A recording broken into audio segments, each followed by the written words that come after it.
Hola Martín, ¿cómo estás? Hola, buen día. Muchas gracias por la invitación. Tuvo que hacer la política lo que no pudimos lograr. Te invitamos 20 veces, yo le cuento a Martín. Lo que pasa es que siempre estabas en medio, en lo mismo. No, lo que pasa es que yo a la mañana estaba con Jorge Lanata, entonces y era el mismo horario. clases, me Claro, parece. sí. Pero bueno, ahora estás en campaña, así que logramos que vinieras. ¿Cómo estás? Pero muy bien, muy ¿Estás entusiasmado. contento? Sí, la verdad que sí. Muy entusiasmado porque siento que estoy respirando un aire distinto del resto, digamos, y que me lo hace saber muchísima gente que me dice, que me lo hace notar permanentemente, que me dice, metele porque estás respirando un aire distinto que el resto, conecto mejor con el resto, tengo una sensación buena. ¿Suma no haber estado en el gobierno de Macri? Digo, ¿es el efecto, por ejemplo, Manes también lo mismo? Yo creo que yo como radical, yo llego por el radicalismo al espacio y como radical nos tenemos que hacer cargo de todo. Y nos tenemos que hacer cargo en el sentido positivo, tenemos que aprender de las cosas que se hicieron mal. Y en primer lugar, o sea que si nosotros no aprendemos de las cosas que se hicieron mal, no podemos mostrarle a la sociedad que tenemos una propuesta superadora hacia adelante. Por ejemplo, el tema de la inflación, donde yo tengo una propuesta bien concreta y quiero mostrarle a la gente que dice, no, pero Macri, que yo sí, aprendimos de los errores, no lo resolvió nadie, ni Macri, ni Cristina, ni nadie, el tema de la inflación. Nosotros lo vamos a resolver y yo le explico a la gente cómo. Parate ahí, porque a mí, ¿qué me cuesta creer con el tema de la inflación? Vamos a ponerlo de la Rúa, si querés, por el tema con Menem y la convertibilidad, tuvimos unos años de mucha paz inflacionaria. Después viene de la Rúa, estalla la convertibilidad, viene Duhalde, Kirchner, primer gobierno, Cristina Fernández, primer gobierno, segundo gobierno, Macri.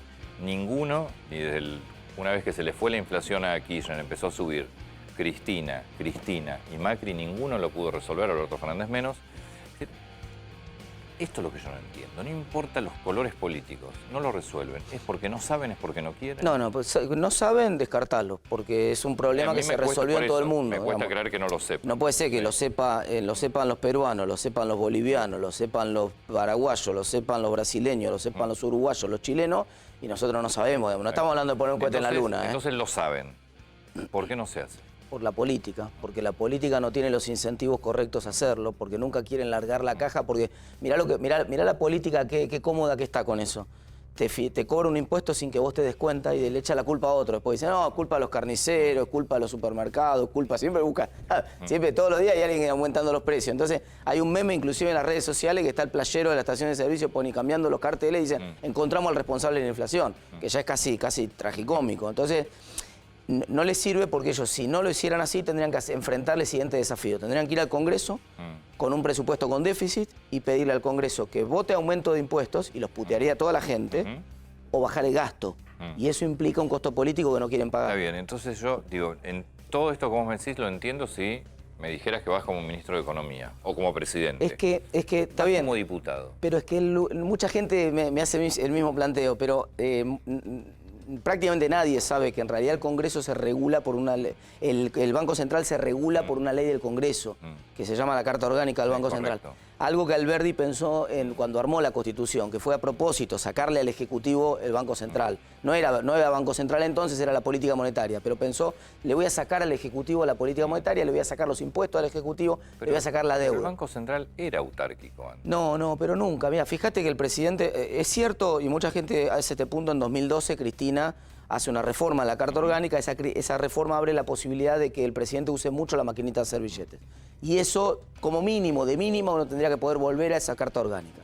Pero incluso en esa Carta Orgánica, Cristina con el dedo pudo echar a Roederado del Banco Central, pudo ponerlo su marido. Entonces, eso no puede pasar. Es decir, un presidente no puede hacer política monetaria sabiendo que lo puede cambiar el que lo puso. ¿Y vos crees que un Banco Central, me imagino que obviamente tu proyecto va a la independencia completa del Banco Central? Exacto.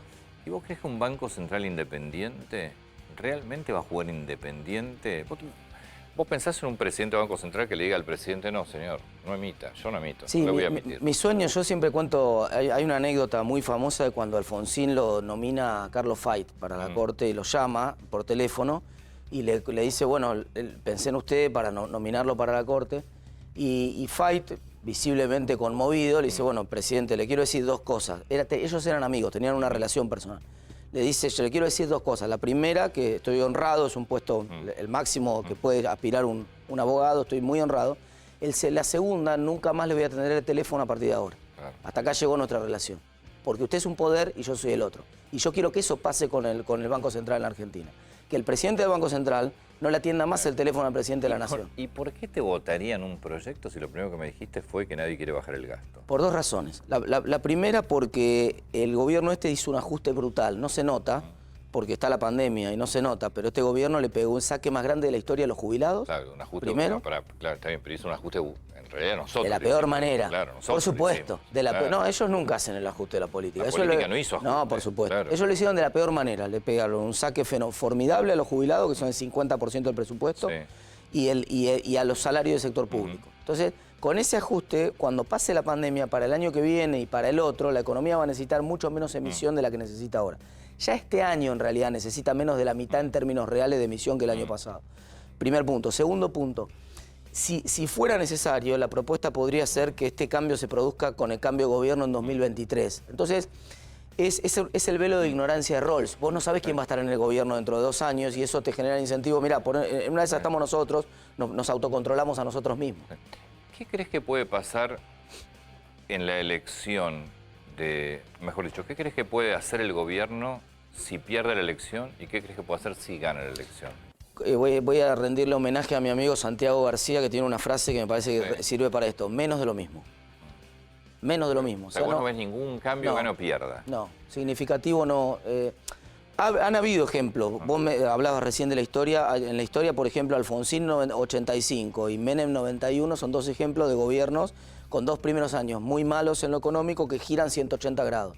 No sé si Alberto Fernández tiene a nivel político la estatura que tenía un Alfonsín. Cristina Fernández o que tenía... el segundo mandato. Pero ¿qué termina ganando la reelección con un discurso pro empresa que después quedó en la nada. No, fíjate lo que hace esencialmente para ganar la reelección. Esencialmente ella pierde en el 2009, se asusta porque ve que todo su capital político de 30 años se le va a ir de las manos en poco tiempo y decide congelar el dólar y congelar las tarifas. En 2 años, ¿sabe cuánto aumentaron los salarios en dólares entre junio del 2009 y octubre del 2011? 53% de los salarios en dólares. Ni Martínez de Oz. Hay que irse hasta Martínez de Oz para encontrar una época de plata dulce tan marcada. 53% infló los salarios en dólares en 2 años. Imagínate si no iba a ganar. Está bien, pero vos crees que, si pierden la elección, van a estar pensando, tengo que ganar el 23. Exactamente, Entonces, con lo cual congelan todo. Algo tengo que hacer. No te hacen ni locos un ajuste, te congelan todo. Pero si no dan los números. Bueno, siempre dan. Acá hemos tenido entre el 52 y el 55. A mí me gusta mucho, aunque mi último libro es sobre la economía del futuro, cada vez estoy leyendo más sobre la historia de la economía argentina, porque aprendo mucho. Entre el 52 y el 55 tuvimos brecha de 200% promedio. Siempre se puede cerrar más. Siempre cuando vos mirás Venezuela, siempre se puede cerrar más. Sí, no, siempre puede cerrar más. Pero mirá los costos. Bueno, claro que vas a pagar un costo cada vez más alto. Claro, mirá los costos. Claro, por supuesto. Pero el esquema de populismo es, si yo pierdo, ni loco voy a hacer un ajuste. Pero si gano, voy a Cristina 2011 ahora. Ganó. Todo el mundo decía, bueno, ya está, con 54% de los votos, ahora sí tiene el poder político para hacer el ajuste que corresponde. ¿Qué hizo? Dijo, no, ahora voy por todo. Ahora ni loca hago el ajuste y congeló todavía más. Del 2011 puso el cepo. De hecho ganó y en vez de devaluar puso el cepo. Entonces, en la historia lo que me dice a mí es, el kirchnerismo es un movimiento que no corrige el rumbo, ni ganando ni perdiendo. Está bien, me parecen todos válidos los argumentos. Lo que no puedo creer que no se vea el desastre que está hoy la Argentina. Yo no sé si vos tenés mucho espacio para hacer algo que no sea modificar el rumbo. La economía lo ve. Martín Guzmán hace un año que está tratando de cambiar el rumbo, pero no lo dejan, la política no lo deja. La política no lo deja. Es la economía, es la educación para mí es terrible, con el daño, la seguridad, ni hablar. Bien, pero fíjate qué tándem está gobernando la política en la Argentina. Tándem que ideológicamente. En el Instituto Patria, Fernanda Vallejos, que es la cabeza económica de Cristina Kirchner. Sí. Muy bien. Sí. Mirá los tuits de Fernanda. Sí, no, ya está, ya no. Después Carlos Heller en la Ciudad de Buenos Aires, es el tercer candidato a diputado por el peronismo en la Ciudad de Buenos Aires. Es un señor que quiere patria o muerte, que quiere el modelo cubano, y lo dice, lo defiende públicamente, que quiere el modelo cubano. Y acá es donde yo te digo, ¿y el modelo de Macri qué fue? Porque la verdad, que fue un fracaso rotundo. Sí. En todo caso, los que vos me decís que hoy están gobernando, llegaron porque Macri fracasó. Ninguna duda. Entonces, ¿por qué a mí me va a servir el modelo de Macri? Porque tenemos que aprender de los errores que cometimos. Primero tenemos que aprender de los errores que cometimos. Segundo, déjame decirte algo muy importante. No hay ninguna posibilidad de ganarle al kirchnerismo si nosotros renegamos de la gente nuestra. Esto es con Macri adentro, con Macri fuerte. Esto es con Patricia Bullrich adentro, con Patricia Bullrich fuerte. Yo no voy a hacer una campaña, renegando a Macri. Todo lo contrario, voy a hacer una campaña defendiéndolo a Macri, defendiendo a Patricia, defendiendo a Vidal con su decisión de jugársela en la ciudad de Buenos Aires. Yo a Patricia Bullrich creo que sí tenés como defenderla, porque me parece que hizo una gestión muy importante y siempre poniendo la cara. Me parece que Macri hoy te resta más que te suma. No importa, no es así. Lo que nosotros tenemos que marcar como línea divisoria es la gente que en la Argentina cree en un modelo donde el esfuerzo tiene que tener un premio versus la gente en Argentina que cree que hay que igualar resultados y por lo tanto no tiene que haber ninguna conexión entre el esfuerzo que vos hiciste, sea estudiando, sea trabajando, sea ahorrando, y el resultado que vos tenés. Hay gente que lo plantea expresamente. Cuando lo escuchás, yo hice una declaración respecto de Máximo Kirchner. No es personal, realmente es sobre su posición política. Él quiere un modelo de país en el cual no haya diferencia entre el que se esfuerce y el que no se esfuerce. Yo quiero el modelo contrario. Entonces, en ese modelo, todos los que estamos juntos, vos me decís, Ricardo López Murphy, yo pienso distinto del financiamiento universitario. Sé que tal vez Ricardo es difícil de defender en el ámbito donde yo soy fuerte, que es en la universidad, donde milité con la franja morada. Pero 20 días precisamente por querer hacer un ajuste universitario. Exactamente, pero Ricardo piensa, es una persona civilizada que entiende cómo funciona la economía en un país normal. ¿Cómo no lo voy a tener? Igual creo que si hoy mirás por qué se fue Ricardo López Murphy es inentendible por las cifras. Era nada. Claro, pero esa es la política. Pero esa es una lección hermosa, y eso explica mucho el gradualismo de Macri. Cuando vos, sobre todo cuando yo te digo, conociéndolo, hablando con muchos de los funcionarios y sabiendo cómo fue el proceso. Ellos tenían dos miedos cuando asumieron. El Rodrigazo, el impacto del Rodrigazo, la experiencia de alguien que quiso corregir todos los precios relativos de Macri. De Macri. Sí. Alguien que quiso corregir todos los precios relativos de golpe y voló por el aire Argentina. Y la experiencia de López Murphy. Alguien que también quiso hacer una corrección que a la luz de hoy era muy pequeña. Claro, cuando uno dice, mira, al final hubiéramos aceptado eso y estaríamos en una Argentina muy distinta. 1.500 millones de dólares, una cosa así. Ridículo era el ajuste en comparación con todo lo que vino después en la Argentina. Pero claro, en el momento, vos no tenés la máquina del tiempo para ver lo que va a pasar en el futuro. En el momento, no es solamente qué hacer, sino que más importante que todo en la política es cómo hacerlo. De ahí que mi posición, yo tuve muchas discusiones con el equipo de Macri desde arranque.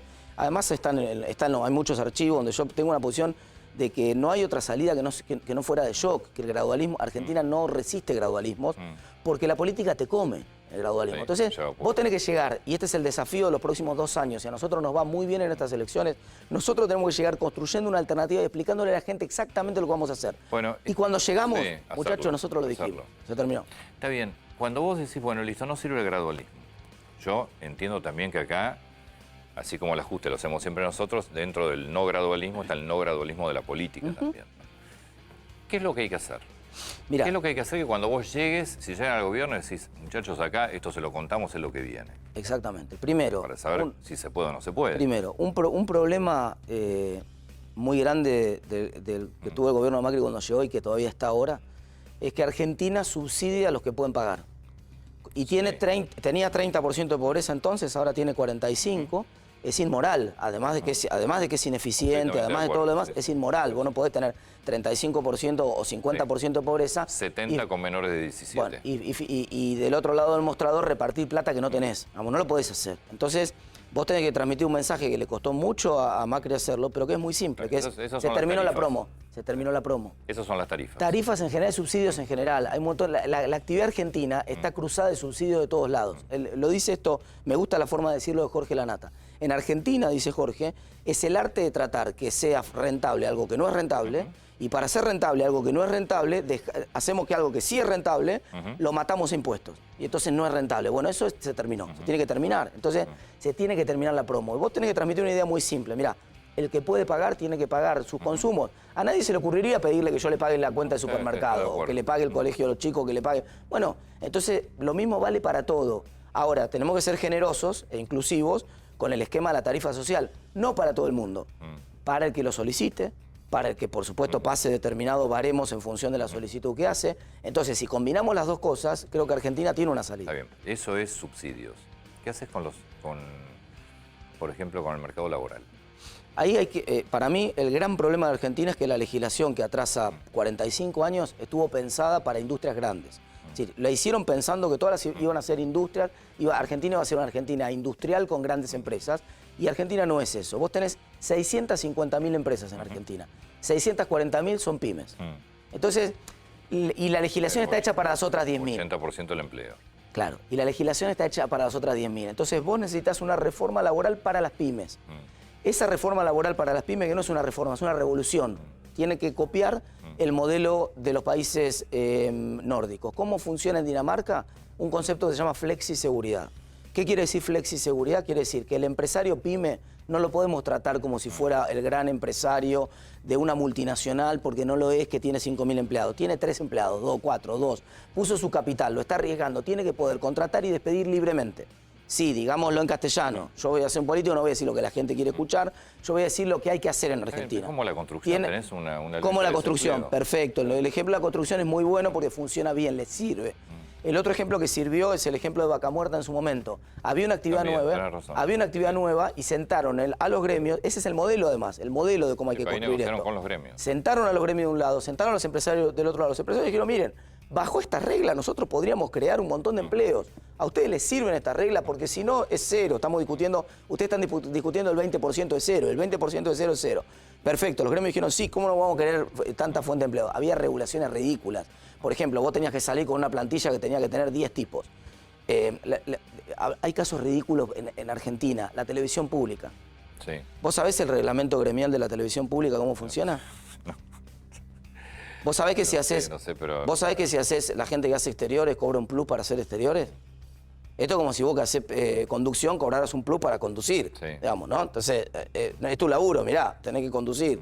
Bueno, no, pero, che, me piden que conduzca. Entonces hay el riesgo, estoy enfrentando la cámara, el riesgo de mi imagen, que plus por conducción. Digamos, basta.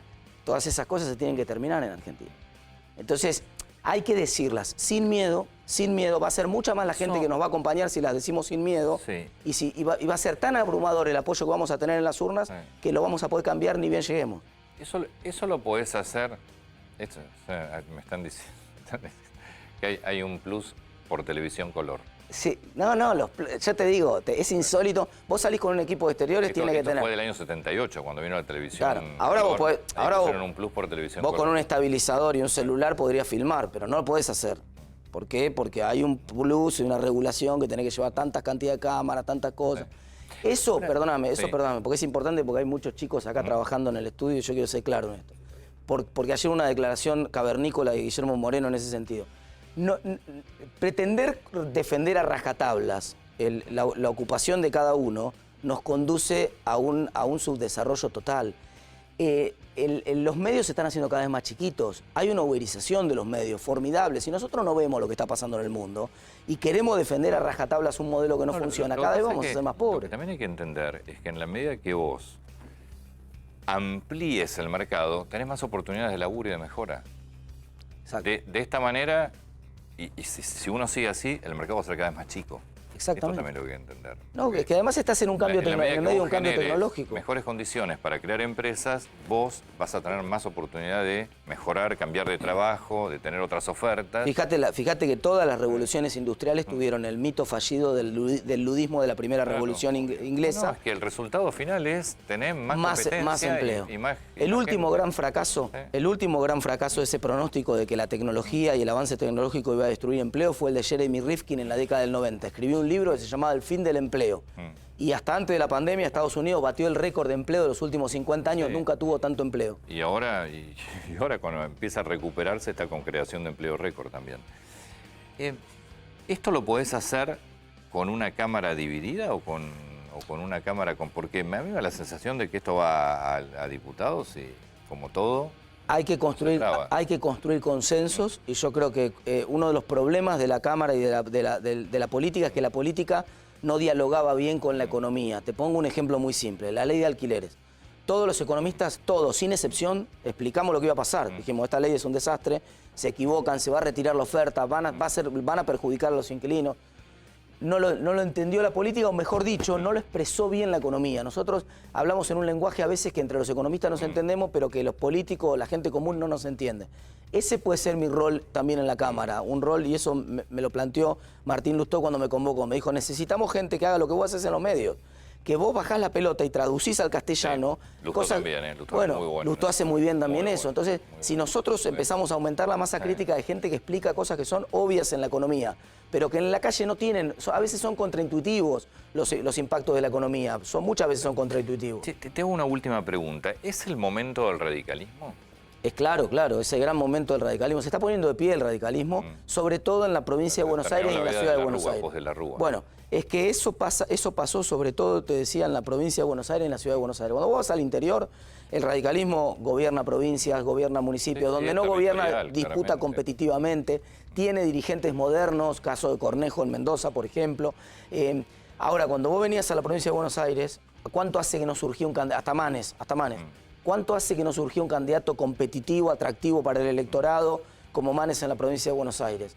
¿Cuánto hace que no surgía un Lustó en la ciudad de Buenos Aires que empieza a entusiasmar? Entonces vos decís, bueno, evidentemente el radicalismo empieza a tener candidatos competitivos en los distritos más fuertes, y si eso ocurre y lo consolidamos, el radicalismo claramente va a ser una opción de poder dentro de Cambiemos. Déjame que te agradezca, más allá de lo que uno piensa, ¿sabes qué? Que hay propuestas concretas, porque si algo creo que estamos hartos de zaraza, zaraza y zaraza. Entonces digo, más allá de que uno puede estar de acuerdo o no con vos, son propuestas concretas, que es lo que uno está esperando de los candidatos. Es decir, decime qué vas a hacer y cómo lo vas a hacer. No hay margen, es que no hay margen para, para decirle a la gente, esta es una elección donde hay que explicarle a la gente cómo vamos a hacer las cosas. Pero eso se lo tienen que explicar a los políticos, porque no terminan de entenderlo. Mejor, porque entonces si no lo entienden los demás, voy a hacer más diferencia en la campaña. No importa que yo no piense como vos, en todo caso no te votaré, pero por lo menos te sentás y me decís, mira, yo voy a hacer esto y lo voy a hacer así. Y además está bueno esto de, no vamos a mentir, cuando lleguemos lo vamos a hacer, cualquier cosa te lo avisamos, pero fundamentalmente propuestas concretas. Me parece que esto es lo revalorable, así que muchísimas gracias. Te agradezco, muchas gracias. Visita, No, al contrario. Por favor.